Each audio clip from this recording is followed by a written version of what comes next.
હું કરણ કાયસ્થ, આનંદ નાયક હાઈસ્કૂલ સરીકોટ.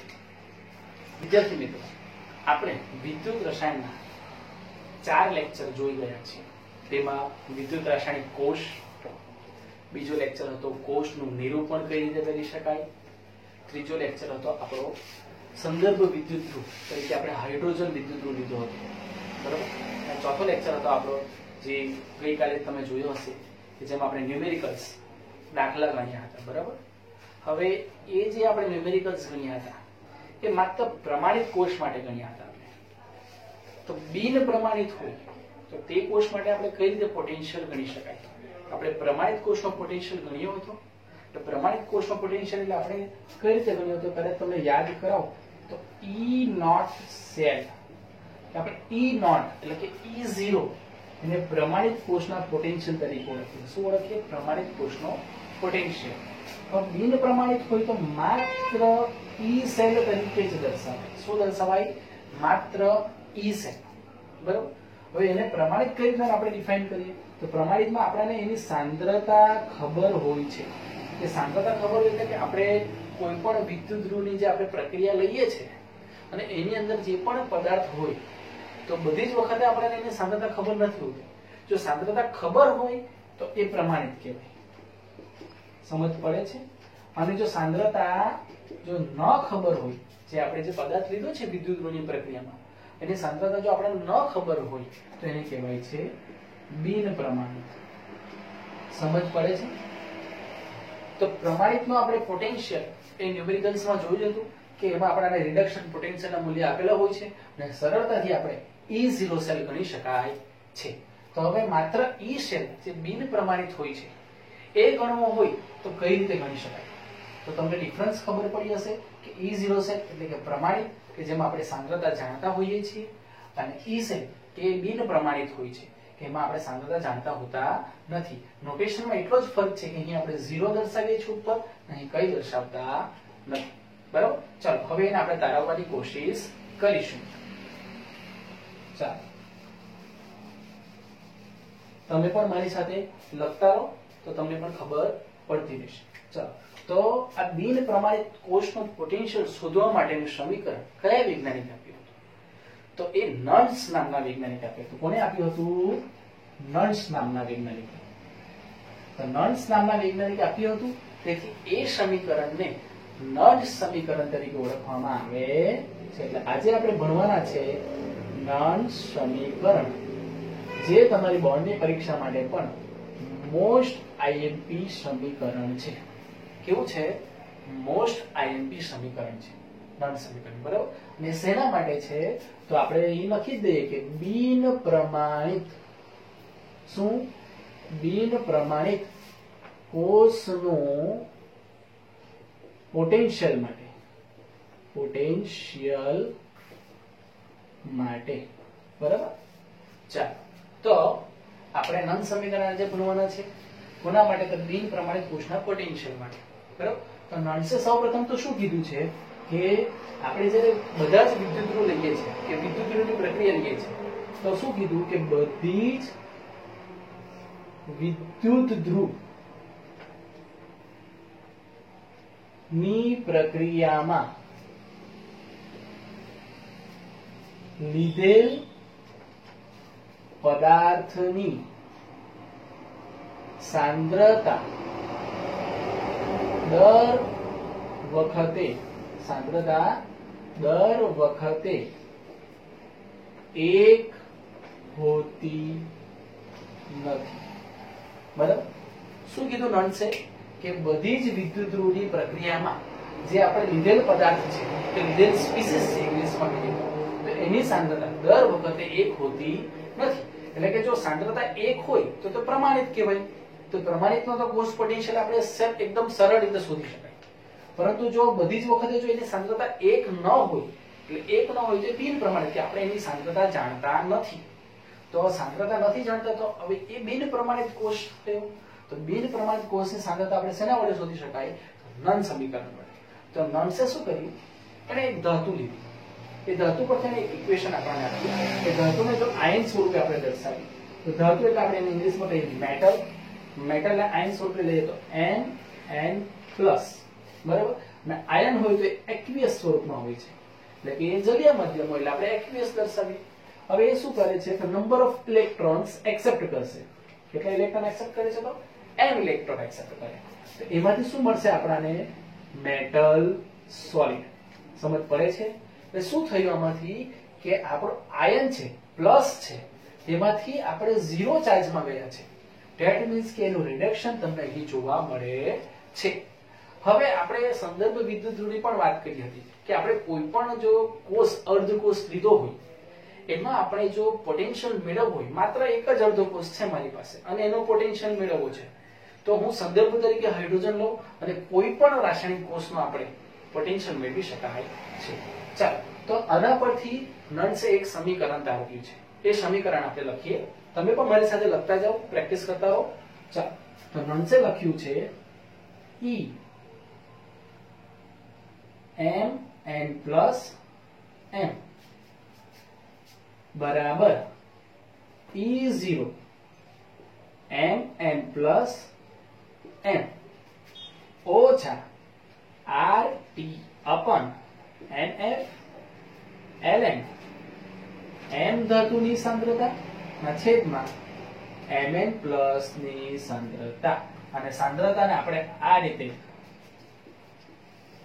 ચોરસ બોક્સમાં દર્શાવીએ છીએ સાંદ્રતા. સમજ પડે છે?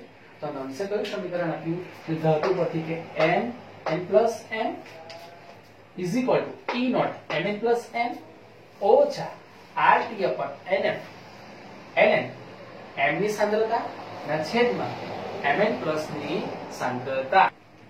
ચાલો, હવે નન્સ કહે છે કે આ મેટલ છે, જે મેટલ હોય તે આપણે કેવા સ્વરૂપે હોય તો એ ઘન પદાર્થ તરીકે હોય. બરાબર. આજે આપણી એક્વિયસ છે અને આ મેટલ છે એ સોલિડ સ્વરૂપ હોય એટલે ઘન પદાર્થ સ્વરૂપે હોય. તો નન્સ એમ કહે છે કે એની સાંદ્રતા ધારો કે આપણે 1 લઈએ. સાંદ્રતા કેટલી લઈએ? ધારો કે સાંદ્રતા ઘન પદાર્થની સાંદ્રતા 1 લઈએ. કેટલી લઈએ? 1 લઈ લઈએ. એની સાંદ્રતા કેટલી લેવાની છે? ચાલો, 1. તો આપણે સમીકરણ દર્શાવીશું એને કઈ રીતે દર્શાવી શકાય? તો E mn પ્લસ m બરાબર. સાથે લખતા રહેજો તમે. E0 mn પ્લસ m ઓછા RT અપન NF ln. હવે આપણે m જે સોલિડ સ્વરૂપે છે તેને અહીં આપણે જોઈ શકીએ છીએ કે m કેવો છે? સોલિડ સ્વરૂપે છે. તેની સાંદ્રતા આપણે 1 લીધી છે, તો ઉપર લખીશું આપણે 1 ના છેદમાં mn પ્લસ ની સાંદ્રતા. તો આ સમીકરણ આપણને નન્સે આપ્યું છે. હવે આ સમીકરણનો ઉપયોગ કરીને આપણે વિદ્યુત રાસાયણિક કોષનો પોટેન્શિયલ કઈ રીતે મેળવી શકાય? કે વિદ્યુત રાસાયણિક કોષમાં આપણે શેનો ઉપયોગ કર્યો છે? તો Zn ને Cu નો. તે બંને વિદ્યુત ધ્રુવનો ઉપયોગ કરીને આ સમીકરણ સાથે આપણે એનો ઉકેલ મેળવવાની કોશિશ કરીએ. ચાલો, તો વિદ્યુત રાસાયણિક કોષ સાથે વિદ્યુત રાસાયણિક કોષ સાથે આપણે જોઈએ તો વિદ્યુત રાસાયણિક કોષમાં કેથોડ તરીકે શું હતું? કેથોડ તરીકે વિદ્યુત રાસાયણિક કોષમાં કેથોડ તરીકે આપણી પાસે હતો કોપર. બરાબર. તો કોપર માટે આપણે આ જે આપણું સમીકરણ છે, આ સમીકરણ નન્સે આપ્યું એના પરથી લખવાની કોશિશ કરીએ. તો તમે લખી શકો કે E કેથોડ તરીકે શું હતો? આપણી પાસે Cu હતો, તો Cu પ્લસ 2 Cu. સમજ પડે છે? જો m ની જગ્યાએ મેટલ Cu નો જે ચાર્જ છે એ દર્શાવ્યો અને solid is equal to E naught અથવા તો E0 Cu પ્લસ 2 Cu. સમજ પડે છે? ઓછા RT અપન 2F. 2 કેમ દર્શાવ્યા છે? તો કોપર જે છે તે કેથોડ પર હોય છે વિદ્યુત રાસાયણિક કોષમાં. એ શું કરે છે? તો Zn પાસેથી 2 ઇલેક્ટ્રોન એક્સેપ્ટ કરે છે. 2 ઇલેક્ટ્રોન એક્સેપ્ટ કરે તો નંબર ઓફ ઇલેક્ટ્રોન્સ કેટલા થયા? તો 2 થયા. એટલે આપણે 2 લખ્યા છે. એટલે n બરાબર શું છે? તો આપણા નંબર ઓફ ઇલેક્ટ્રોન્સ છે. ચાલો હવે આ એવું ને એવું કરે તો ln 1 upon n ની જગ્યાએ આપણી પાસે શું છે તો cu + 2 ચાલો સમજ પડે છે અને જો તમે અહીંયા એકવીએસ દર્શાવો તો પણ વાંધો નથી અને ન દર્શાવો તો પણ વાંધો નથી તો આપણે જે આયન હોય છે તેને એકવીએસ દર્શાવીએ છીએ અને જો ખાલી મેટલ હોય છે એને સોલિડ દર્શાવીએ છીએ બરાબર સોલિડ એટલે ઘન અને એકવીએસ એટલે જલીય કે જલીય માધ્યમમાં હોય છે એ ચાલો કેથોડ પણ દર્શાવ્યું હવે એનોડ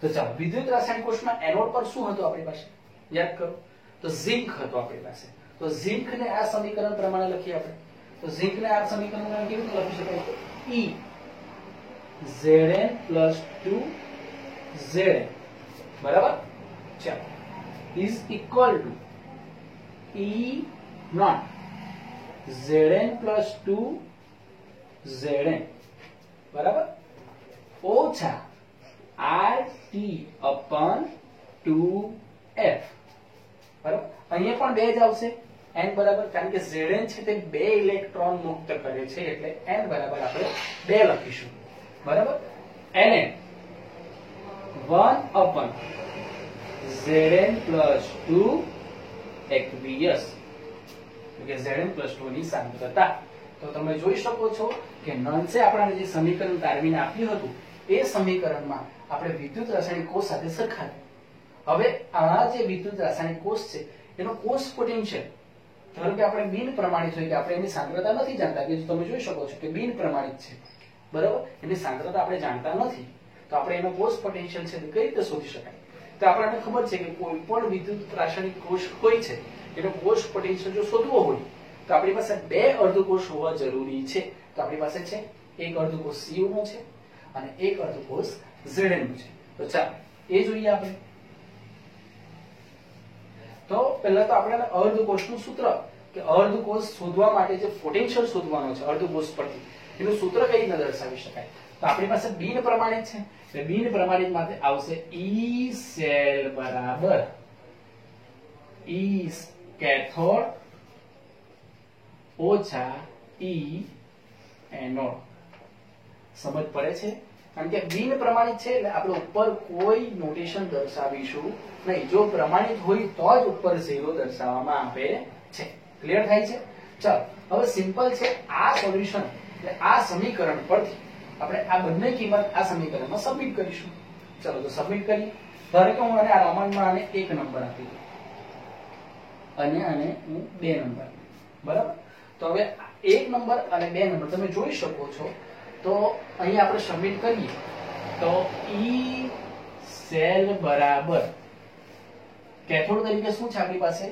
Cu + 2 Cu એટલે Cu + 2 Cu ઓછા એનોડ તરીકે શું છે આપણી પાસે તો Zn + 2 Zn તો Zn + 2 Zn સમજ પડે છે તમને ચલો હવે આ બંનેની કિંમત આપણી પાસે અહીં છે બસ તો એ સબમિટ કરવાની છે આપણે તો થોડું આ બાજુથી હું લખું છું તો પહેલા Cu ની કિંમત આપણે સબમિટ કરીએ તો Cu ની કિંમત કેટલી છે આપણે અલગ અક્ષરે દર્શાવીએ તો તમને ખબર પડે કે Cu ની કિંમત જે કેથોડ તરીકે છે એની કિંમત આપણી પાસે અહીં છે કે E0 Cu + 2 Cu E0 Cu + 2 Cu ઓછા RT/2F ln 1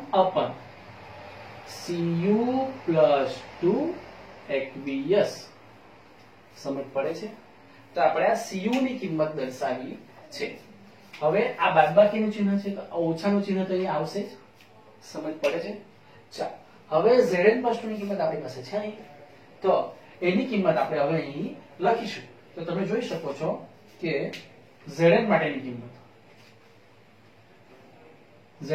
કિંમત આપણે લખીશું ઓછા Zn માટે છે આપણી પાસે E0 Zn + 2 Zn બરાબર હવે અહીં જો તમે ઓછાનું ચિહ્ન છે બરાબર અને અહીંયા તમે જુઓ તો અહીંયા આપણી પાસે કયું છે ઓછાનું ચિહ્ન છે તો બહાર ઓછાનું ચિહ્ન હોય તો આ ચિહ્ન આપણું કેવું થઈ જશે બદલાઈ જશે એટલે આપણે અહીં શું લખીશું વત્તા RT upon 2F ln 1 upon Zn plus 2 aqueous ની સાંદ્રતા. તો બહુ જ સિમ્પલ રીતે આપણે બંનેની જે કિંમત છે આ 1 અને 2 સમીકરણ પરથી અહીં મૂકી દીધી છે. અને આ જે સમીકરણ છે તે શેના માટે લખ્યું છે તો આપણને ખબર છે, તે છતાં પણ આપણે એને દર્શાવી દઈએ કે શેના માટે, તો કોષ પોટેન્શિયલ શોધવો છે. કોનો, તો બિન પ્રમાણિત કોષનો. બરાબર, બિન પ્રમાણિત કોષના પોટેન્શિયલ માટેનું સમીકરણ આપણે દર્શાવ્યું છે. અને સિમ્પલ આપણે Cu+2 એટલે કે આપણો આ Cu+2 શું છે, તો આ કેથોડ છે અને આ આપણો એનોડ છે. બસ, તો એની કિંમત મૂકી છે. હવે આપણે એને સોલ્વ કરીએ. તો સોલ્વ કરીશું તો આપણી પાસે જે Zn અને Cu છે એને એક સાથે લાવીએ. ચાલો એને એક સાથે લાવીશું તો E0 Cu+2 Cu બરાબર, ઓછા, જો ઓછાનું ચિહ્ન છે, ઓછા E0 Zn+2 Zn. સમજ પડે છે? મેં આ ડાયને લખી દીધા. હવે જે મારી પાસે, જો તમે અહીં જોઈ શકો છો કે RT/2F તો એને હું કોમન લઈ લઉં બહાર. તો શું લખી શકાય, તો ઓછા RT/2F કોમન લઈ લીધું. તો અંદર આપણી પાસે શું બચે છે, તો તમે જોઈ શકો છો કે ln 1/Cu+2 aqueous. અને તમે જોવો કે આ એક બચ્યું હતું પદ આપણી પાસે, અને બીજું પદ છે આપણી પાસે આ, પણ એની આગળનું ચિહ્ન કયું છે, વત્તાનું છે. અને આપણી પાસે અહીં બહાર કયું ચિહ્ન છે, ઓછાનું છે. એટલે આ વત્તાનું ચિહ્ન શું થઈ જશે, અહીં ઓછાનું ચિહ્ન થઈ જશે. ઓછા ln, આપણે નીચે દર્શાવીએ અહીં, ઓછા ln 1/Zn+2 aqueous ની સાંદ્રતા. સમજ પડે છે? શું કર્યું, તો એક વખત સિમ્પલ બતાવી દઉં કે અહીં Cu+2 અને Zn+2 મેં દર્શાવી દીધા, -RT/2F દર્શાવી દીધું. હવે આ માઇનસ નું ચિહ્ન છે એ બહાર છે, તો અંદર આપણી પાસે શું બચ્યું છે, ln 1/Cu+2 બચ્યું છે અને ln 1/Zn+2 બચ્યું છે. તો ln 1/Cu+2 દર્શાવ્યું, અને આ પ્લસ છે પણ આ બહાર આપણી પાસે માઇનસ છે, એટલે અંદરનું ચિહ્ન પ્લસ છે તે માઇનસમાં ફેરવાશે, અને ln 1/Zn+2. તો આ આખો કાઉસ છે આપણો. બરાબર.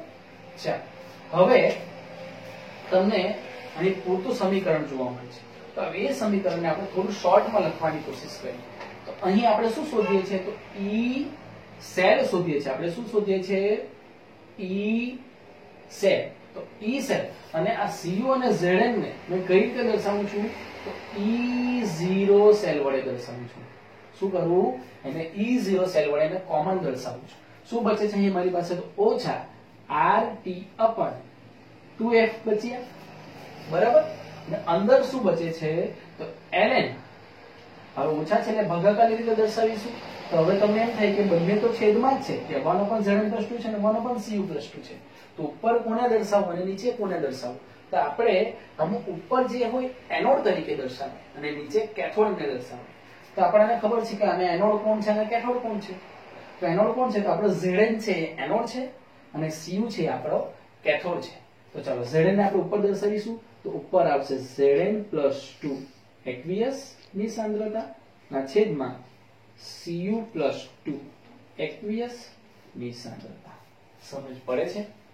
જો સિમ્પલ સમીકરણમાં આપણે કિંમત મૂકી છે, ત્યાંથી એને સોલ્વ કર્યું છે. તો સોલ્વ કરતા આપણને અંતે આ સમીકરણ મળે છે.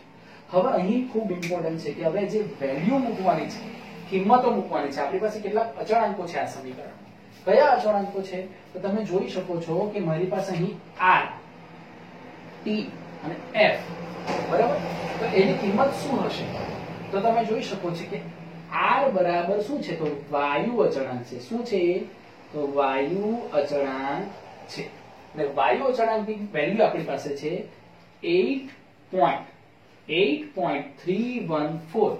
8.314 જૂલ પર કેલ્વિન ઇન્ટુ મોલ. આ આપણી શેની વેલ્યુ છે, તો આ વાયુ અચળાંકની વેલ્યુ છે. ચાલો T બરાબર તો આપણને ખબર છે T બરાબર 298 કેલ્વિન ટેમ્પરેચર લેવાનું છે. કેટલું લેવાનું છે? T બરાબર 298 કેલ્વિન ટેમ્પરેચર. અને F એટલે ફેરાડે અચળાંક. એને શું કહેવાય છે? ફેરાડે અચળાંક. સમજ પડે છે વિદ્યાર્થી મિત્રો કે F બરાબર શું છે? તો ફેરાડે અચળાંક છે. અને એની કિંમત કેટલી છે? તો 96487. કેટલી છે? 96487 કુલંબ પર મોલ. કેટલી છે? 96487. અને આપણે કોમન એને છે ને 96500 બોલી છે, 96500. બરાબર? તો તમે આ કિંમત પણ મૂકી શકો અથવા તો 96500 પણ મૂકી શકો. તો તમને ઓલમોસ્ટ R ની વેલ્યુ મળી ગઈ છે, T ની વેલ્યુ પણ મળી ગઈ છે, F ની વેલ્યુ પણ મળી ગઈ છે. હવે ln ને આપણે સોલ્વ કરીએ તો ln ને સોલ્વ કરતા શું મળે આપણને? તો ln બરાબર શું થાય? તો 2.303 log. શું લખી શકાય? ln બરાબર 2.303 log. ચાલો તો અહીં આપણા જે બધા પદ છે એની આપણી પાસે કિંમત મળી ગઈ છે. તો તમે આ કિંમત, આ સમીકરણ, ધારો કે સમીકરણ નંબર આપી દઉં હું, સમીકરણ નંબર 1. તો આ સમીકરણ નંબર 1 માં જો આ બધી કિંમત સબમિટ કરો તો મને અંતે કયું સમીકરણ મળશે? તો જોઈએ,